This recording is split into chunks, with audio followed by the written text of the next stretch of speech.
Assalamualaikum warahmatullahi wabarakatuh. Kelompok kami akan menjelaskan materi Pancasila sebagai paradigma pembangunan. Mata kuliah Pendidikan Pancasila dengan dosen pengampu Ibu Istiqomah Hafid MPSI. Kami kelompok 14 berisi 2 anggota, yaitu Regina Uwalia dengan Mulyana Sarah Abigail S. Dalam video ini, kami akan menjelaskan Pancasila sebagai paradigma pembangunan di 3 bidang, yaitu bidang politik dan hukum, ekonomi, dan hankam.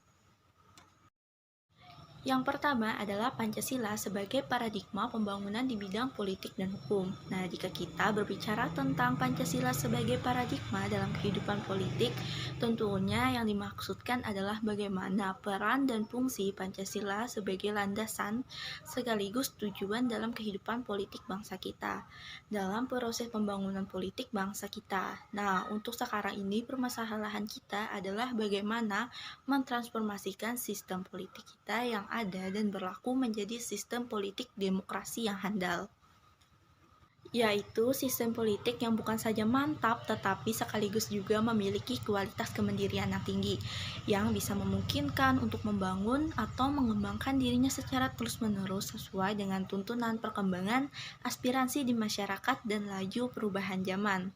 Dengan begitu, sistem politik demokrasi Pancasila kita akan terus berkembang bersamaan dengan berkembangnya jati diri yang terkandung dalam hakikat ideologi yang mendasar dan menjadi tujuannya. Dalam kedudukannya sebagai dasar ideologi negara yang tidak dipersoalkan lagi, bahkan sangat kuat, maka Pancasila itu harus dijadikan paradigma atau disebut dengan kerangka berpikir, sumber nilai, dan orientasi arah dalam pembangunan hukum, termasuk upaya pembaruannya. Pancasila sebagai peraturan perundang-undang yang tersusun secara hierarkis dan bersumber darinya. Nah, sedangkan Pancasila sebagai ideologi dapat dikonotasikan sebagai program sosial politik, tempat hukum menjadi salah satu alat, dan karenanya juga harus bersumber darinya. Perkenalkan, nama saya Mulyana Sarah Abigail Suatang. Di sini saya akan menjelaskan bagian B, Pancasila sebagai paradigma pembangunan bidang ekonomi. Sistem ekonomi yang berdasarkan Pancasila berbeda dengan sistem ekonomi liberal yang hanya menguntungkan individu-individu tanpa perhatian pada manusia lain, dan juga berbeda dengan sistem ekonomi dalam sosial yang tidak mengakui kepemilikan individu. Sistem ekonomi yang berdasarkan Pancasila adalah sistem ekonomi kerakyatan yang berasas kekeluargaan. Sistem ekonomi ini bertujuan pada kesejahteraan rakyat secara keseluruhan.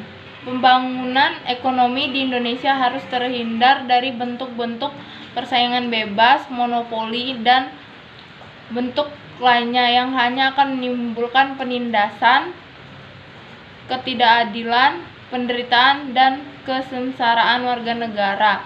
Sekian, terima kasih.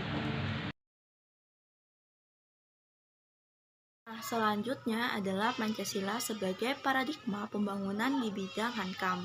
Pembangunan pertahanan nasional dalam konteks pembangunan nasional memegang peranan penting guna mengamankan pembangunan nasional dari segala hambatan, ancaman, dan gangguan pembangunan bidang pertahanan keamanan.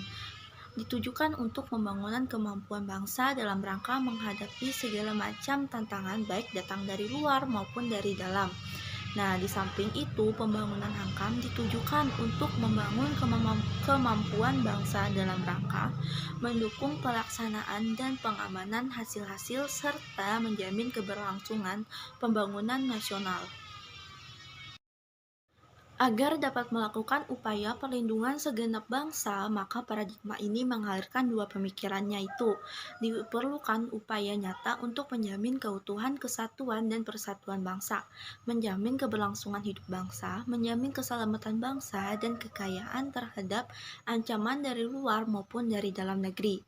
Nah, melindungi tumpah darah Indonesia berarti upaya kita menjamin keutuhan wilayah dan kedaulatan dan yurisdiksi nasional, menjamin keamanan wilayah dan kekayaannya, dan menjaga dan melihara kelestarian wilayah dan lingkungan alamnya. Sekian saja penjelasan dari kami. Mohon maaf jika masih banyak kekurangan.